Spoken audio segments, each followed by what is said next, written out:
The War with Mexico by Cecelia, Bevin, and Regan. The main cause of the war was a dispute of borders. Mexico wanted Texas and claimed that the border should be at the Nueces River. They wanted Texas because they had just gotten independence from Spain and wanted to prove that they could manage all the territory they had conquered. They also feared that if America got Texas, they would also get other northern parts of Mexico. However, America wanted Texas and claimed that the border should be at the Rio Grande. The U.S. also wished to expand to the Pacific Ocean for manifest destiny and needed to obtain Mexican territory to do so. Many were against this war, believing it to be a useless land grab.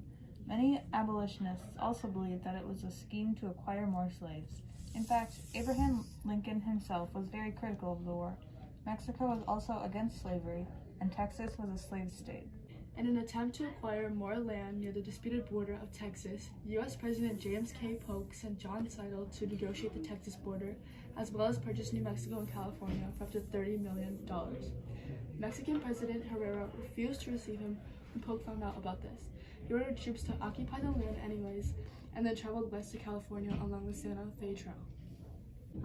The Mexican-American War ended up lasting from 1846 to 1848 when the Treaty of Guadalupe Hidalgo was signed.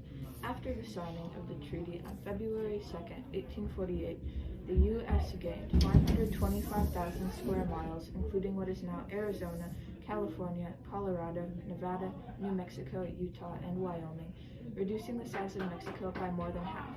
Mexico gave up its claim on Texas and recognized the Rio Grande as the border.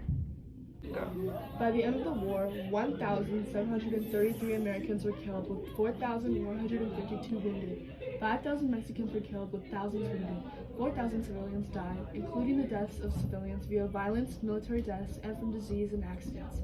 The Mexican death toll may have reached 25,000, and the American death toll over 13,000, one of the highest casualty rates of any U.S. war. This war was the debut for lots of future Civil War generals, including Ulysses S. Grant, George Meade, George McClellan, Robert E. Lee, Stonewall Jackson, and George Pickett. This war also contained the U.S. military's first major amphibious attack, when they took Veracruz from the sea in a 20-day siege from March 9th to March 29th in 1847. In conclusion, the Mexican-American War was a defining point in time for the relatively new nation of the U.S. Due to the land the U.S. gained from this war, they were able to achieve the goal of manifest destiny, which was, as John O'Sullivan said, "Our manifest destiny is to possess the whole of the continent." The war lasted 744 days and was an overall success for the U.S. It would always be remembered as a very important part in history and expansion.